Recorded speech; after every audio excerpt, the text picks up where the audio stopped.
Everyone, I am Sonam. Welcome back to my YouTube channel Apna Vidyalaya. आज के इस वीडियो में हम आप सभी को बताएंगे एक मोस्ट इम्पोर्टेंट टॉपिक। तो यहाँ पे बताएंगे क्लास 10 सामाजिक विज्ञान के सबसे महत्वपूर्ण प्रश्न, वो भी उत्तर के साथ। पूरे के पूरे उत्तर हम आप सभी को यहाँ पे लिख करके काफी अच्छे तरीके से समझा करके बताएंगे, जो कि आपको 100% गारंटी है कि इसी वीडियो में आपको सभी क्वेश्चन के आंसर क्लियर हो जाएंगे। और यहाँ पे हम आप सभी को जितने भी क्वेश्चन बताएंगे सभी वेरी वेरी मोस्ट इम्पोर्टेंट है, और यह आप सभी के बोर्ड एग्जाम में हर साल आने वाले क्वेश्चन है, ठीक है।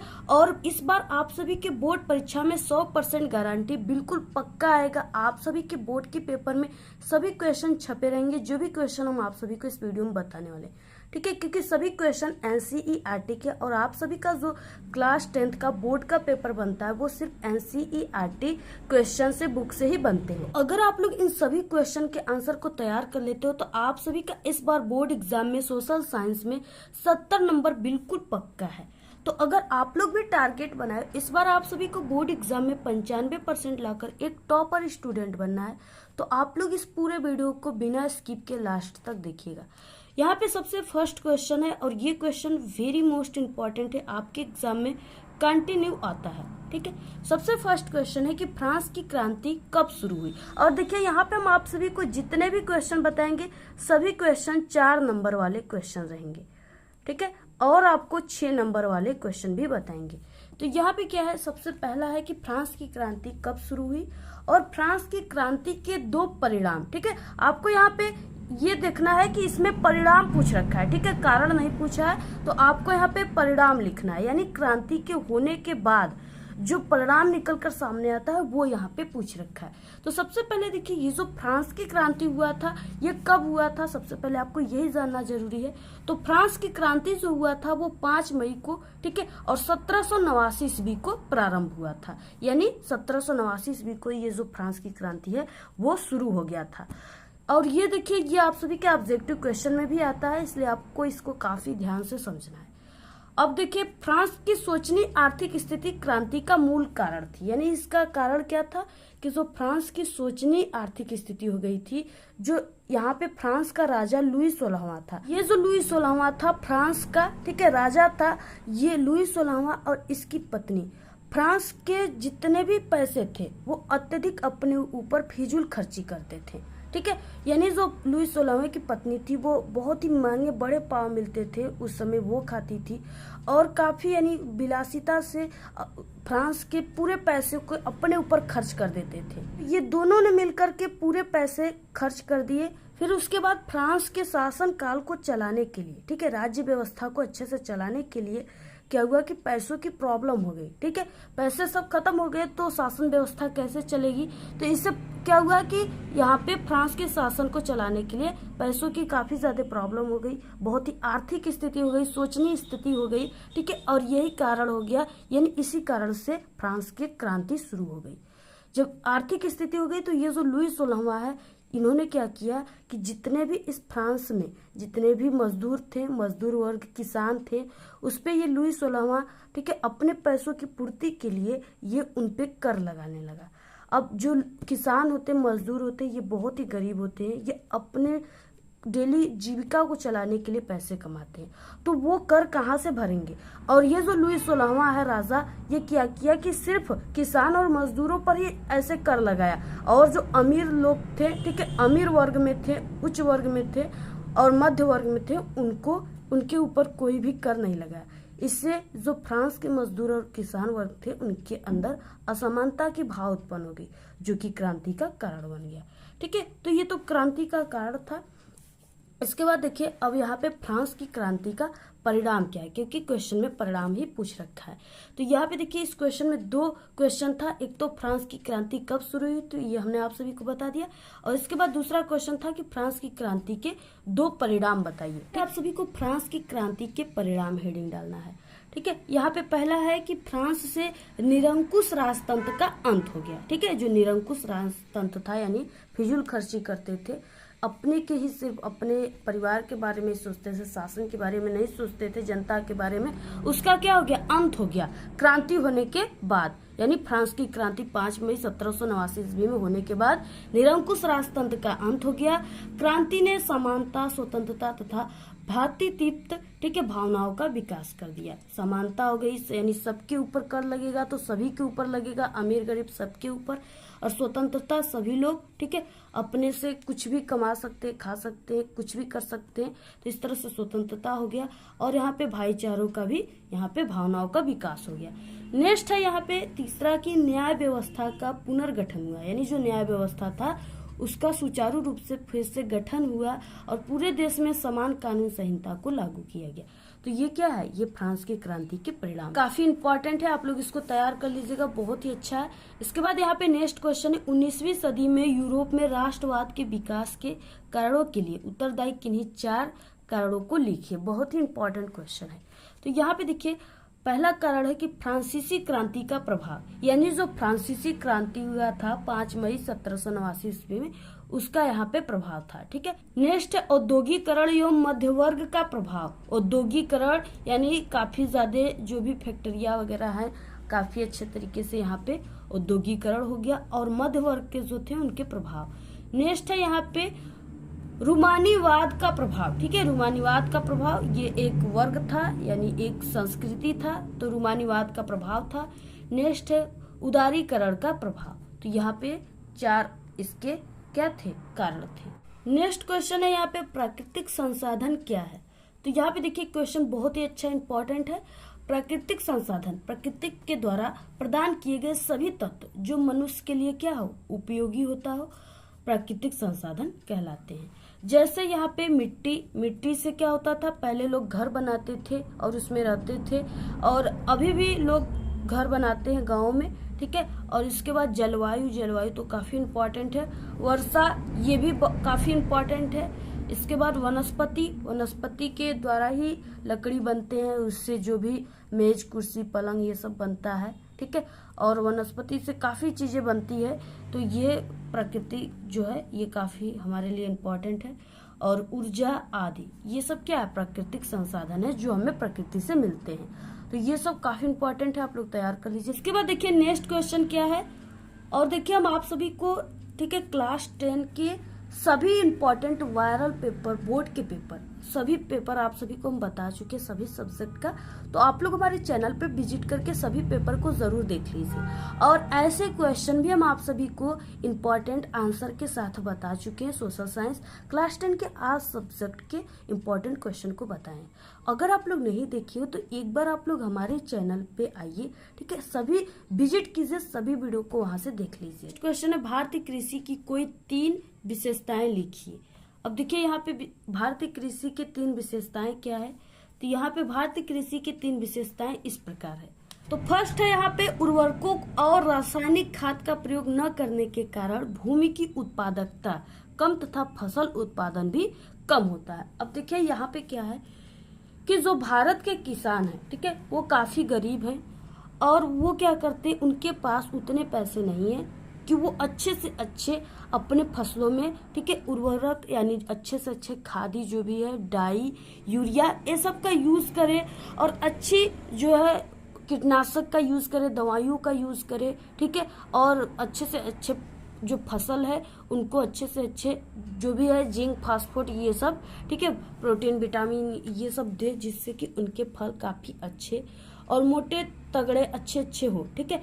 ऐसा जो किसान है उनके पास, भारतीय किसान के पास इतने पैसे नहीं है कि वो अच्छे से अच्छे ये सब चीजें डालें, ठीक है। जिससे क्या होता है कि उनकी जो भूमि की उत्पादकता होती है वो अच्छा नहीं होता है, ठीक है। इससे क्या होता है, यानी बढ़ता नहीं है और इससे फसल भी जो होते हैं वो काफी कम होते हैं। अगर वही वो अच्छे उर्वरक, रासायनिक खादों का यूज करेंगे तो वही जो उनकी फसल, ठीक है, 1 गुना हो रहा है वो 2 गुना होगा। तो इससे उनके अच्छे मुनाफा भी मिलेंगे। तो यही है पहला। दूसरा पे भारतीय कृषि प्रायः मानसूनी वर्षा, मृदा की प्रकृति, उर्वरता तथा अन्य पर्यावरणीय तत्वों पर निर्भर करती है। यानी जो भारतीय कृषि है, जो भारत के किसान है, कृषि करते हैं, वो क्या है, हमने आपको बताया कि वो अत्यधिक गरीब है और सभी किसानों के पास जो होता है सबमर्सिबल या पानी के सिस्टम नहीं होते हैं, जो कि वो गर्मियों में भी अच्छे खासे फसल को अपने उत्पादन कर सके, सब्जियां उत्पादन कर सके और अच्छे खासे पैसे कमा सके। इसलिए जो भारतीय किसान है वो ज्यादातर मानसूनी वर्षा यानी भगवान पे निर्भर करते हैं, और जब वो फसल को लगा देते हैं और बारिश नहीं होता तो उनको काफी ज्यादा दुख लगता है और वो भगवान से प्रार्थना करते हैं कि हाँ भगवान थोड़ा बारिश कर दीजिए जिससे हमारे फसल भी अच्छे से हो जाए। ठीक है। और जो थोड़ा अमीर किसान है वो तो क्या करते हैं, भगवान पे निर्भर उतना नहीं करते, उनको जब भी फसल उनके लगते हैं कि सूखे पड़ गए अब मिट्टी, तो वो सबमर्सिबल वगैरह से पानी क्या करते हैं उसमें सींच देते हैं, जिससे उनकी फसल अच्छे से हो जाती है। तो यही कारण है कि जो भारत के गरीब किसान है वो मानसूनी वर्षा पर निर्भर करते हैं, मृदा की प्रकृति पर निर्भर करते हैं। ठीक है। ज्यादा उर्वरक का यूज नहीं करते, इसलिए वो उर्वरकता पर भी निर्भर करते हैं और अन्य जो भी है पर्यावरणीय तत्वों पर निर्भर करते हैं।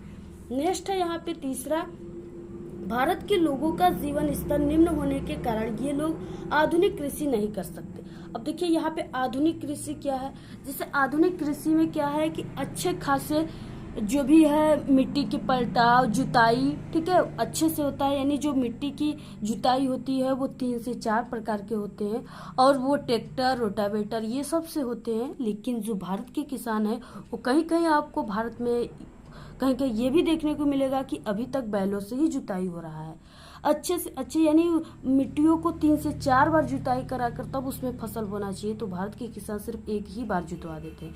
जैसे उसमें पहले मिट्टी का पलटा होता है, फिर उसको जोता जाता है और उसके बाद उसका रोटावेटर वगैरह सब ये सब होता है। ठीक है, पलाऊ वगैरह। तो यहाँ पे जो आधुनिक कृषि है वो किसान भारत के नहीं कर सकते, क्योंकि जो भारत के किसान हैं, ठीक है, वो व्यापार के लिए नहीं कृषि करते बल्कि वो अपने जीविकोपार्जन के लिए कृषि करते हैं।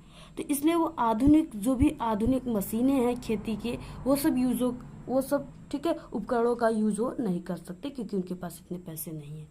तो यही है 3 कारण, आप लोग इसको तैयार कर लीजिए। देखिए वेरी इंपॉर्टेंट क्वेश्चन है ये। ठीक है, ये क्या है कि हरित क्रांति किसे कहते हैं, हरित क्रांति के 2 विशेषताएं लिखिए। अब देखिए हरित क्रांति सबसे पहले किसे कहते हैं, हरित का मतलब हरा हो गया, क्रांति का मतलब युद्ध हो गया। यानी यहाँ पे क्या है कि हरे में काफी बढ़ोतरी को युद्ध कहते हैं, इसमें क्रांति कहते हैं। तो इसमें क्या है कि हरित क्रांति से तात्पर्य खाद्य फसलों, अब देखिए हरा में क्या आता है, खाद्य फसल आता है। तो यहाँ पे हरित क्रांति से तात्पर्य खाद्य फसलों के ऐसे बीजों का विकास जिसके कारण इनके उत्पादन में आशातीत, यानी जितना हम सोच रहे हैं उससे भी कहीं दुगुना आशातीत वृद्धि को ही हरित क्रांति कहते हैं। ठीक है, इसके बाद नेक्स्ट है इसमें, यानी हरित क्रांति के प्रमुख जो विशेषताएं हैं, लाभ है। हरित क्रांति से लाभ क्या है, तो यहाँ पे अधिक उत्पादकता वाले बीजों का प्रयोग, कृषि में रासायनिक उर्वरकों का प्रयोग, ठीक है। इसके बाद सिंचाई हेतु आधुनिक तकनीकों का प्रयोग हो रहा है जिससे हरित क्रांति हो रहा है, और बहुफसली कार्यक्रमों को प्रोत्साहन देना है।